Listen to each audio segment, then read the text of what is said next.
We will never survive. I have done all I can to protect my family. Today, I buried my wife. Now I fear for my child.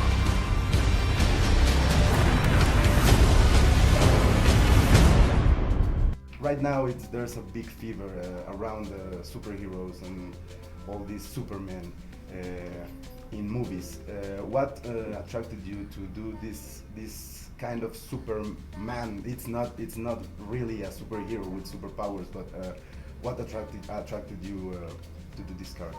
Well, in a way, I almost see Tarzan as the original superhero. It's quite cool that it's someone who is almost superhuman but doesn't have any gadgets or a big cape, or there's no mutation or anything. It's just someone who grew up surrounded by apes, and in order to survive in that environment, he had to kind of tap into something that no other human being has tapped into.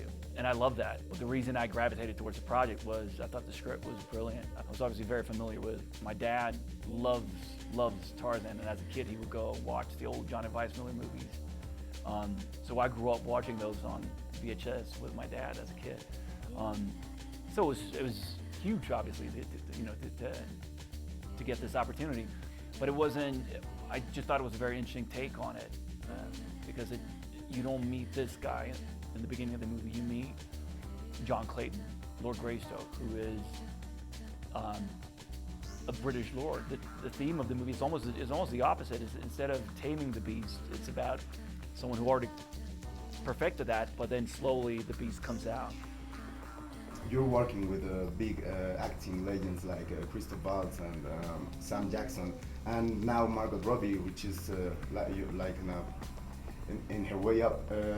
But also I watched some scenes, and you have a lot of interaction with motion capture and CGI. Yeah. What's more terrifying, to work with these big acting monsters, or to work against absolutely anything? The thing about actors like Sam Jackson or Christoph Waltz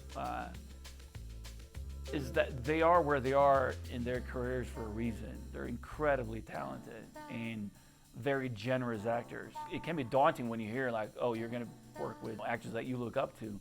But then when you meet them and you start working with them, you realize that it's all about the work. It's all about, that relationship between the characters, and you get so much from those actors, and Margot and Jaimin, like incredible actors all around. It's way more difficult to get that out of a tennis ball.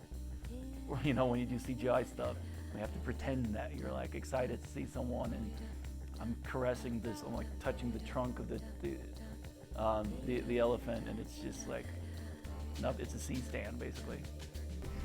You were talking about this relationship that Tarzan has with animals, and that it's not only, although it's an action film, it's not something that it's only based on fighting.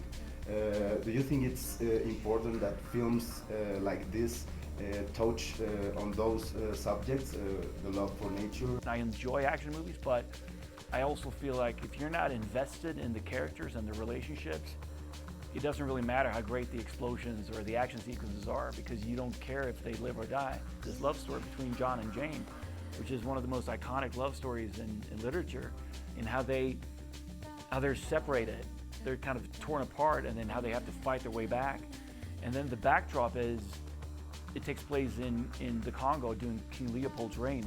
So through John's or Tarzan's eyes, you get to experience the genocide, what he's doing to the animals, what he's doing to the indigenous people, what he's doing to the nature, to the land.